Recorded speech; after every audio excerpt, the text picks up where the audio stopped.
Movie open అవగానే జోరున వర్షంలో ఒక ఆమె ఇంట్లో గట్టిగా అరుస్తూ ఏడుస్తూ ఉంది. సరిగ్గా అప్పుడే ఒక అతను డెడ్ బాడీని లాక్కుంటూ తీసుకెళ్తున్నాడు. మొత్తం బ్లడ్ మార్కులే అక్కడ.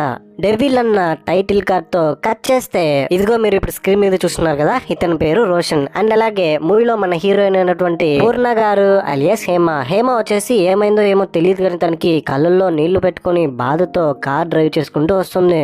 సో తను కంగారుగా కార్ డ్రైవ్ చేసుకుంటూ వస్తుంటే రోడ్డు పక్కన ఒక వ్యక్తి కొంచెం విచిత్రంగా కనిపిస్తాడు. ఇంకొంచెం కారు ముందుకు వెళ్ళిన తర్వాత కూడా ఆ వ్యక్తి మళ్ళీ కనిపించడంతో ఏంటి ఇంతకు ముందే కదా అక్కడ ఉన్నాడు ఇక్కడ ఉన్నాడేంటి అని చెప్పి తనకేం అర్థం కాదు. అండ్ ఇంకా కొంచెం ముందెళ్ళిన తర్వాత మళ్ళీ అతను కనిపిస్తాడు 3 సార్లు. అసలు నాకెందుకు ఇలా అవుతుంది అని ఆలోచిస్తూ డ్రైవ్ చేస్తున్న సమయంలోనే నేరుగా ఒక బైక్ కి డాష్ ఇచ్చేస్తుంది. ఆపోజిట్ లో బైక్ డ్రైవ్ చేస్తున్న అతను ఎవరో కాదు, ఇంతకు ముందు చెప్పాను కదా రోషన్ అని, అతను కూడా బైక్ చూసుకోకుండా నడపడం వల్ల స్పీడ్ గా రావడం వల్ల కార్ కి వచ్చి డాష్ ఇచ్చింటాడు. సో ఇక్కడ ఇద్దరిది తప్పే, ఎక్కువ శాతం తప్పు వచ్చేసి అదే ఉంటుంది. హేమ వచ్చేసి రోషన్ ని బైక్ లేపి తనని హాస్పిటల్ తీసుకెళ్తుంది. హాస్పిటల్లో ట్రీట్మెంట్ కి కావాల్సిన డబ్బులంతా తనే దగ్గరుండి చూసుకుంటుంది. అయ్యండి ఐఎమ్ సారీ అండి, నేనేదో చూసుకోకుండా వచ్చేసాను అని రోషన్ తో అంటే రోషన్ కూడా సరే అండి ఎలాగో జరిగిపోయింది, నన్ను మా ఇంటి దగ్గర డ్రాప్ చేసేయండి అని చెప్పి తనతో పాటే తను కూడా వెళ్తాడు. రోషన్ అలాగే హేమ వీళ్ళిద్దరు కార్ లో వెళ్తూ ఉంటే గాలి బాలుగా ఓ గులాబీ వాలి అని చెప్పి మన పవర్ స్టార్ పవన్ కళ్యాణ్ పాట పాడుతూ ఉంటే రోషన్ కి హేమ ఎందుకో డల్ గా ఉన్నట్టున్నారు అని అనిపిస్తుంది. ఏమండి ఏమైందండి మీకు, ఎందుకన్నా డల్ గా పెట్టుకున్నారు అంటే అదేం లేదు, జస్ట్ మిమ్మల్ని అనవసరంగా గాయపరిచాను, మిమ్మల్ని ఎక్కడ డ్రాప్ చేయాలో చెప్పండి అని చెప్పి ఫైనల్లీ తనున్న ప్లేస్ లో డ్రాప్ చేసి వెళ్తూ ఉంటే రోషన్ కి మళ్ళీ థ్యాంక్స్ చెప్తుంది. ఏంటండి మీరు ఎన్నిసార్లు సారీ చెప్తారు, ఒకసారి చెప్తే సరిపోతుంది కదా అని చెప్పి పర్లేదని థ్యాంక్స్ చెప్పి అక్కడ నుంచి పంపించేస్తాడు హేమని. తర్వాత నెక్స్ట్ డే మార్నింగ్ హేమకి ఒక ఫోన్ కాల్ వస్తుంది. హాస్పిటల్లో రోహనే ఫోన్ చేసింటాడు, ఏమండి ఇక్కడ రండి, ఈ రోజు కూడా ట్రీట్మెంట్ జరుగుతుంది అంటే హేమ మళ్ళీ తనని చూడడానికి హాస్పిటల్ కి వెళ్తుంది. రోషన్ కి ట్రీట్మెంట్ అయిపోయిన తర్వాత ఇంటికి తీసుకెళ్తుంటే రోషన్ ఒక 20 మ్యాగీ ప్యాకెట్ తీసుకుంటాడు. దీంతో హేమ ఏంటండి మీరు ఓన్లీ మ్యాగీనే తింటారా అంటే అవును, ఇది ఇప్పటికీ, ఇది మధ్యాహ్నానికి, ఇది సాయంకాలానికి, ఇది రేపటికి అని అంటుంటే మీ ఇంట్లో మీరు తప్ప ఎవరు ఉండరా అంటే నేను ఒక్కడనే ఉంటాను, నాకు నేనే ఫుడ్ వండుకుంటాను, నాకు వంట రాదు అని చెప్పి నాకు వచ్చిందల్లా మ్యాగీనే, అందుకనే ఇన్ని ప్యాకెట్స్ తీసుకెళ్తున్నాను అని చెప్తాడు తనతో. తర్వాత రోషన్ మీద జాలిపడి నెక్స్ట్ డే మార్నింగ్ తన కోసం ఫుడ్ ప్రిపేర్ చేసి బ్రేక్ఫాస్ట్ ని తన ఇంటి దగ్గర తీసుకెళ్తుంది. హేమ చేతితో వండిన ఫుడ్ తిన్న తర్వాత రోషన్ కి చాలా బాగా నచ్చేస్తుంది ఆ ఫుడ్. ఏంటండి మీరు ఇంత బాగా వండుతున్నారు, మిమ్మల్ని ఎవరు చేసుకుంటారో గానీ చాలా అదృష్టవంతులు అని చెప్పి మీలాంటి ఫ్రెండ్ దొరికినందుకు నాకు చాలా ఆనందంగా ఉందని చెప్పి తనతో అంటాడు. ఆ తర్వాత రోషన్ షర్ట్ వేసుకోవడానికి కొంచెం స్ట్రగుల్ అవుతుంటే హేమనే వెళ్లి హెల్ప్ చేస్తుంది. రోషన్ షర్ట్ బటన్స్ హేమ వేస్తూ ఉంటే రోషన్ కి తెలియకుండానే తన మీద ఫీలింగ్స్ కలుగుతుంది. ఇది అర్థం చేసుకున్న హేమ వచ్చేసి అక్కడ నుంచి వెళ్ళిపోయి నెక్స్ట్ డే తనకి ఫోన్ చేసి ఏంటంటే మీరు ఏదో అనవసరంగా తెలియకుండా మిమ్మల్ని యాక్సిడెంట్ లో గాయపరిచాను, హాస్పిటల్ బిల్ కూడా నేనే పే చేశాను, ఇక మీదట నేను మిమ్మల్ని చూడడం గానీ మీరు నన్ను చూడడం గానీ జరగకూడదని చెప్పి ఫోన్ పెట్టేస్తుంది తనకి ఫోన్ చేసి మాట్లాడి. అండ్ అప్పటికే రోషన్ నాకు బయటికి వెళ్ళాలని ఉంది, మీరు రాగలరా అని అడుగుతాడు హేమని. దాంతో నేను రానని కోపంతో ఫోన్ పెట్టేసినప్పటికీ తర్వాత తన మీద జాలిపడి తన దగ్గరికి వెళ్ళి ఐఎమ్ సారీ అని చెప్పి ఇద్దరు కలిసి హోటల్కి వెళ్తారు.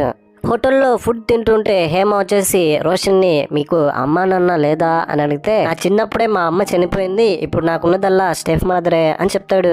రోషన్ అలాగే హేమ వీళ్ళిద్దరు కలిసి ఆ తర్వాత కార్ లో వెళ్తూ ఉంటే సడన్ గా కార్ టైర్ పంచర్ అవుతుంది.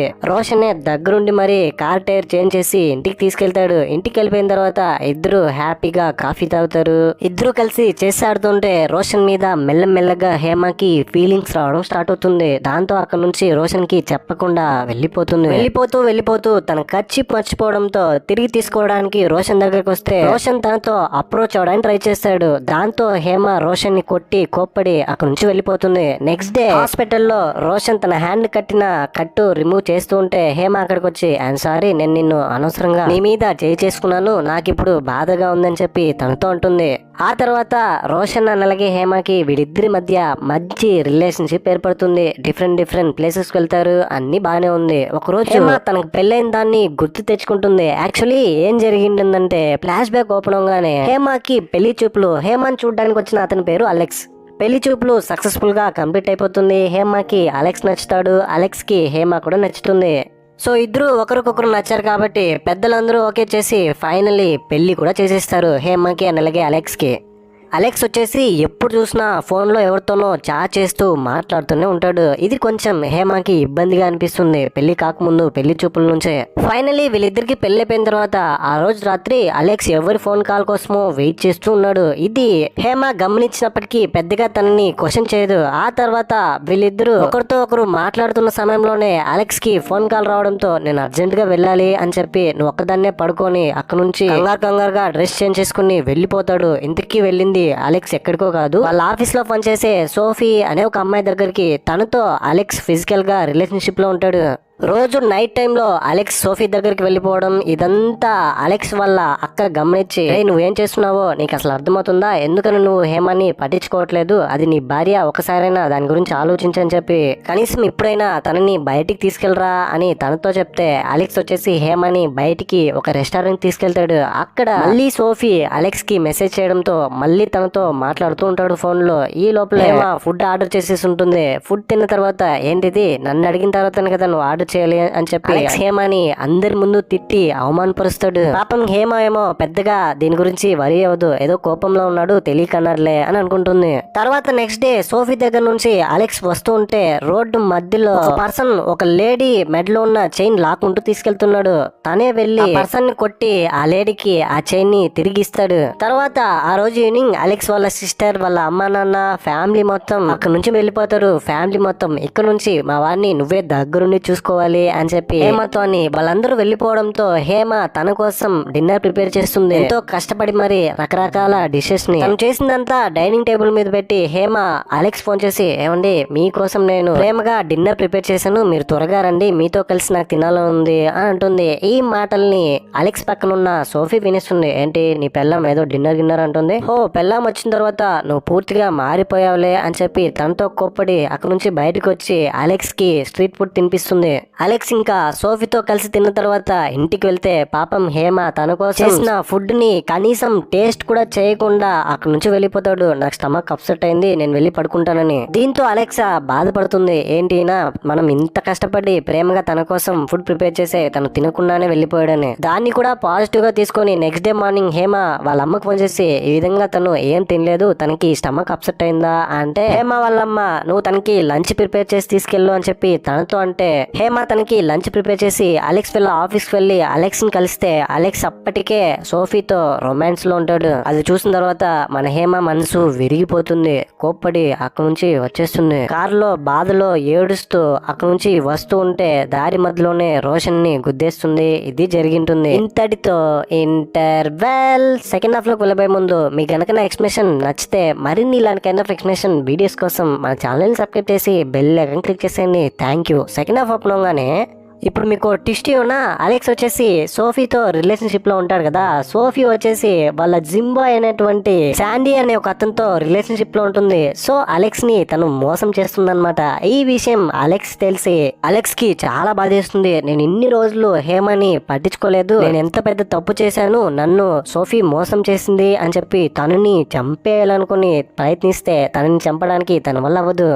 ఎందుకంటే తను చేసింది తప్పంటే నేను చేస్తున్నది కూడా తప్పే కదా, హేమాని నేను మోసం చేస్తున్నాను కదా అని చెప్పి చంపలేక అక్కడి నుంచి వెళ్ళిపోతాడు. తన ఫ్రెండ్ తో కలిసి తనకు జరిగిందంతా చెప్పి బాధపడతాడు. ఎన్ని రోజులు హేమాని నేను ఎంత బాధ పెట్టానో ఇప్పుడు నాకు అర్థమవుతుంది అని చెప్పి అప్పటి వరకు దూరంగా ఉన్న హేమాని కలిసి నేను పెద్ద తప్పు చేశాను, నేనేం చేశానో నాకు అర్థమైంది, నన్ను క్షమించని చెప్పి తన కాళ్ళ మీద పడిపోయి బాగా ఏడుస్తాడు. నువ్వు ఇక మీదట హ్యాపీగా ఉండు, నా వల్ల నువ్వు చాలా బాధపడ్డావు, ఇక మీదట నీకు ఆ బాధ ఉండకూడదు, నువ్వు ఎవరినైనా పెళ్లి చేసుకో అని చెప్తే హేమ కూడా ఎమోషనల్ అయిపోయి తనని గట్టిగా హగ్ చేసుకుంటుంది. నాకు కొంచెం టైం ఇవ్వు, నేనే ఆ సోఫీ మాయలో పడి మొత్తం చేంజ్ అయిపోయాను, నన్ను నేను ఇప్పుడిప్పుడే అర్థం చేసుకుంటున్నాను అని చెప్పి నేను ఇక మీదట నిన్ను చాలా బాగా చూసుకుంటానని చెప్పి అలెక్స్ హేమకి ప్రామిస్ చేస్తాడు. అప్పటి నుంచి అలెక్స్ అండ్ అలాగే హేమ వీళ్ళిద్దరూ ఫిజికల్ గా కూడా కలుసుకుంటారు, హ్యాపీగానే ఉంటారు, అన్ని బానే ఉంది.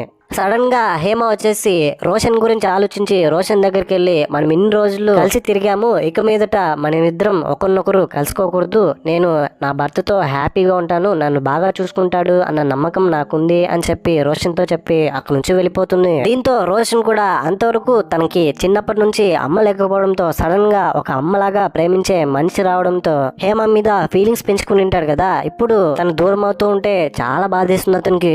ఆ తర్వాత కొద్ది రోజులు అలెక్స్ అండ్ అలాగే హేమ వీళ్ళిద్దరూ కలిసి డిఫరెంట్ ప్లేసెస్ కి వెళ్తారు, హోటల్స్ కి వెళ్తారు, సినిమాకి వెళ్తారు. ఇద్దరు బానే ఉంటారు. ఆ రోజు భారీ వర్షం నైట్ టైమ్ లో అలెక్స్ అండ్ అలాగే హేమ పడుకుని ఉంటే హేమకి ఒక ఫోన్ కాల్ వస్తుంది. అది ఎవరి నుంచి అంటే రోషన్ నుంచి. అలెక్స్ ఈ విషయం తెలిస్తే తను ఎలా రియాక్ట్ అవుతాడని చెప్పి వాష్రూమ్ లోకి వెళ్ళి తనతో మాట్లాడుతుంది. ఏంటి రోషన్ ఈ టైంలో ఫోన్ చేసావేంటి? అయినా నీకు ముందే చెప్పాను కదా మనమిద్దరం ఇక మీదట మాట్లాడకూడదు, కలవకూడదు అని చెప్పాను కదా అంటే, రోషన్ నేను ఇప్పుడు మీ ఇంటి ముందే ఉన్నాను, నేను నిన్ను చూడాలనుకుంటున్నాను, వెంటనే రా అని అక్కడికి పిలుస్తాడు. హేమ ఇంకా భయంతో ఒకవేళ అలెక్స్ నిద్రలేస్తే ఏం పరిస్థితి అని చెప్పి డోర్ దగ్గరికి వెళ్ళి చూస్తే అక్కడ రోషన్ తన కోసం వెయిట్ చేస్తూ ఉంటాడు. తర్వాత రోషన్ హేమతో నేను ఇక్కడ నుంచి వెళ్ళిపోతున్నాను, చివరిసారిగా నేను ఒకసారి చూసి వెళ్దామని వచ్చాను, చూసి వెళ్ళిపోతాను అని చెప్పి తనతో అంటాడు. సరే వెళ్ళు అని హేమ చెప్తున్నా కూడా తను వెళ్ళడు. ఇంకొద్దిసేపు నిన్ను చూసి వెళ్ళిపోతాను అని అంటున్నాడు. సరిగ్గా అప్పుడే అలెక్స్ నిద్ర లేచి హేమ దగ్గరకు వస్తాడు. హేమని చూడంగానే తన పక్కన రోషన్ అక్కడికి అలెక్స్ రావడం గమనించి పక్కకి వెళ్ళిపోతాడనమాట. తను కనిపించకపోవడంతో ఏంటి హేమ ఒక్కదానివే ఇక్కడేం చేస్తున్నావు అని చెప్పి అలెక్స్ మళ్ళీ వర్షం పడుతుంది కదా అని చెప్పి లోపలికి హేమని తీసుకెళ్తాడు. ఆ తర్వాత వీళ్ళిద్దరూ నిద్రపోతుంటే సడన్ గా హేమకి మళ్ళీ రోషన్ కనిపిస్తాడు. బయట డోర్ లాక్ చేసేసారు, డోర్ ఓపెన్ చేయి నేను బయటికి వెళ్ళిపోతాను అంటే కొంచెం కూడా శబ్దం రాకుండా హేమ అలెక్స్ కి అస్సలు వినిపించకుండా అక్కడ నుంచి బయటకు వచ్చి అలెక్స్ లాక్ చేసిన డోర్ ని ఓపెన్ చేసి అక్కడ నుంచి వెళ్ళిపోతుంది. దీంతో రోషన్ వచ్చేసి చివరిసారిగా నేను ఒకసారి హగ్ చేసి వెళ్ళిపోతాను అని చెప్పి తనని హగ్ చేసుకుంటూ ఉంటే యాక్చువల్లీ రోషన్ బెడ్రూమ్ కు రావడం అలెక్స్ చూసింటాడు అనమాట. ఇప్పుడు వీళ్ళిద్దరు ఇక్కడ ఏం చేస్తున్నారు అని వచ్చి చూస్తే రోషన్ అని అలాగే హేమ వీళ్ళిద్దరు హగ్ చేసుకుని ఉంటారు. దీంతో అలెక్స్ కి చాలా కోపం వస్తుంది. హేమతో ఏంటి హేమ ఏం చేస్తున్నావు అని చెప్పి తన మీద కోప్పడి రోషన్ ని చంపేస్తానని చెప్పి కత్తి తీసుకొని తనని చంపడానికి వెళ్తే వీళ్ళిద్దరి మధ్య పెద్ద గొడవ.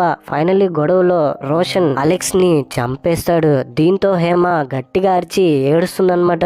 ఏంటి రోషన్ నా లైఫ్ స్పాయిల్ చేయడానికి ఇక్కడికి వచ్చావా? నేను ఫస్టే చెప్పాను కదా ఇక్కడ నుంచి వెళ్ళిపో అని చెప్పి, నువ్వు వినిపించుకోలేదు, ఇప్పుడు చూడు ఏం చేసావని తన మీద కోప్పడి గట్టిగా ఏడుస్తుంది. బయటేమో భయంకరమైన వర్షం. రోషన్ అలెక్స్ బాడీని లాక్కుంటూ తీసుకెళ్తున్నాడు. మొత్తం రక్తపు మరకలే. ఇప్పుడు మీకు గుర్తొచ్చిందా? ఫస్ట్ షాట్ అండి, అదే మొదట్లో చెప్పాను కదా అదే ఇది.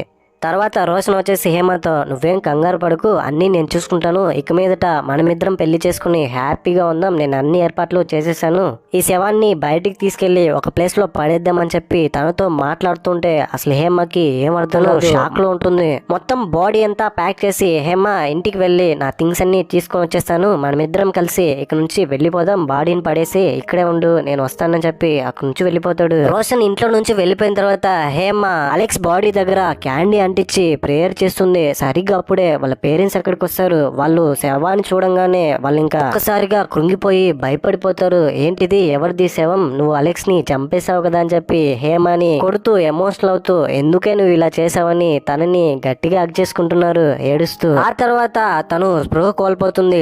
కళ్ళు తెరిచి చూస్తే అంతవరకు వాళ్ళ పేరెంట్స్ వచ్చిందంతా తనకు వచ్చిన డ్రీమ్ అనమాట. ఇప్పుడు శవాన్ని చూస్తే శవం మెల్లగా గాల్లో తేలుతూ ఉంటుంది. అది చూడంగానే హేమ భయపడిపోతుంది. తర్వాత ఇంకా అక్కడ నుంచి వెళ్ళిపోవాలని చెప్పి భయంతో కారులో రోషన్ వాళ్ళ ఇంటికి వెళ్తే రోషన్ అప్పటికే ఒక లెటర్ రాసి అక్కడ నుంచి వెళ్ళిపోతాడు. నన్ను క్షమించు, ఈ పరిస్థితుల్లో నిన్ను ఒంటరిగా వదిలి వెళ్ళడానికి నాకు బాధగానే ఉంది, కానీ నాకు తప్పట్లేదు, నాకు ఒక ఫ్యూచర్ ఉంది, పోలీసులకి ఈ విషయం తెలిస్తే ముందు నన్నే పట్టుకుంటారని చెప్పి నన్ను క్షమించు, నేను నీకు ద్రోహం చేశాను అని ఆ లెటర్ లో ఉంటుంది. దాన్ని చూసిన తర్వాత హేమ మనసు ఇంకా విరిగిపోతుంది. సో తనకి ఇంకా ఏం చేయాలో అర్థం కావట్లేదు. ఒకవైపు తన భర్త చనిపోయాడు, ఇంకోవైపు రోషన్ వెళ్ళిపోయాడు అక్కడ నుంచి లెటర్ రాసి. రోడ్డు మీద అలా నడుచుకుంటూ వెళ్తుంటే తనకి సడన్ గా శవం కనిపిస్తుంది. ఇంతకుముందు అలెక్స్ శవం ఉంటుంది కదా సేమ్ అలాగే. తర్వాత తను స్పృహ తప్పి కింద పడిపోతుంది. కొంతమంది అఘోరాలు తనని చూసి శ్మశానంలోకి తీసుకెళ్లి శుద్ర పూజలు చేస్తుంటారు. అప్పటికే హేమని డెవిల్ చాలా భయపెట్టి ఉంటుంది కదా. ఇప్పుడు సడన్ గా తను పైకి లేచి చూస్తే తన కళ్ళ ముందు ఒక పిచ్చివాడు కనిపిస్తాడు. తనతో జరిగిందంతా చెప్తుంది. ఇతనికి హేమకి లింక్ ఏంటంటే ఇంతకు ముందు అలెక్స్ సోఫీని కలిసి తిరిగి వస్తూ ఉంటే ఇంటికి దారి మధ్యలో ఒక లేడీ చైన్ ఎవరో లాక్కొని తీసుకెళ్తుంటే కొట్టి ఆ చైన్ ని మళ్ళీ ఆ లేడీకి తిరిగి ఇప్పించుంటాడు కదా. అప్పుడు ఈ పిచ్చివాడు అతన్ని చూసినాడు అనమాట. అండ్ అలెక్స్ కూడా ఇతన్ని చూసి కొంత డబ్బులు ఇచ్చి వచ్చింటాడు. ఇప్పుడు హేమ ఆ అఘోరాలో ఉన్న అతను చూసిన తర్వాత తనకి జరిగిందంతా చెప్పి నేనేం చేయాలో నాకు అర్థం కావట్లేదు, నాకు బ్రతకాలని లేదు అంటే ఆ డెవిల్ తనకి ఒక వరం ఇస్తాడు, వెళ్ళి నీ భర్తను కాపాడుకో అని చెప్పి. అంటే తనని ప్రెజెంట్ నుంచి మళ్ళీ పాస్ట్ కి తీసుకెళ్తాడు వెనక్కి. రోషన్ అలెక్స్ తో గొడవ పడుతున్న టైంకి అలెక్స్ ని రోషన్ చంపబోతూ ఉంటే హేమనే తనని కాపాడుతుంది చంపకుండా. దాంతో అలెక్స్ అండ్ అలాగే హేమ వీళ్ళిద్దరి మధ్య ఉన్న ప్రేమ చూసి రోషన్ అక్కడి నుంచి వెళ్ళిపోతాడు. తను వెళ్ళిపోయిన తర్వాత అలెక్స్ కూడా తను అవాయిడ్ చేసినందుకే తను ఈ తప్పు చేసింది అని చెప్పి తను కూడా యాక్సెప్ట్ చేసి హేమని గట్టిగా హగ్ చేసుకుంటాడు. నన్ను క్షమించు, నేను నిన్ను అర్థం చేసుకున్నాను అని చెప్పి. అప్పటి నుంచి వీళ్ళిద్దరూ వీళ్ళ లైఫ్ లో ఎలాంటి ప్రాబ్లం వచ్చినా ఇద్దరు కలిసి ఉండే సాల్వ్ చేసుకుంటారు. ఇతడితో మూవీ కూడా ఎండ్ అయిపోతుంది. Happy ending. సిచ్యువేషన్స్ ఏదైనా అవని తన భర్తని కాదని తను వేరే వాళ్ళకి అట్రాక్ట్ అయినందుకు ఎన్ని దారుణాలు జరిగాయో చూడండి. ఈ మూవీపై మీ ఒపీనియన్ ఏంటి, నా ఎక్స్ప్లెనేషన్ మీకు ఎలా అనిపించింది అనే దాన్ని కింద కమెంట్ బాక్స్ లో తప్పకుండా నాతో షేర్ చేసుకోండి. క్లైమాక్స్ లో నాకైతే కొంచెం లాజిక్ మిస్ అయింది అనిపించింది. మరి మీకు ఇలాంటికైనా మరిన్ని మూవీ ఎక్స్ప్లెనేషన్ వీడియోస్ కోసం మన ఛానల్ ని సబ్స్క్రైబ్ చేసి బెల్ ఐకాన్ క్లిక్ చేసేయండి. ఇంకో ఇంట్రెస్టింగ్ వీడియోతో మీ ముందు ఉంటాను. అంతవరకు నవ్వుతూ ఉండండి, నవ్విస్తూ ఉండండి, సేఫ్ గా ఉండండి. Thank you. జై హింద్.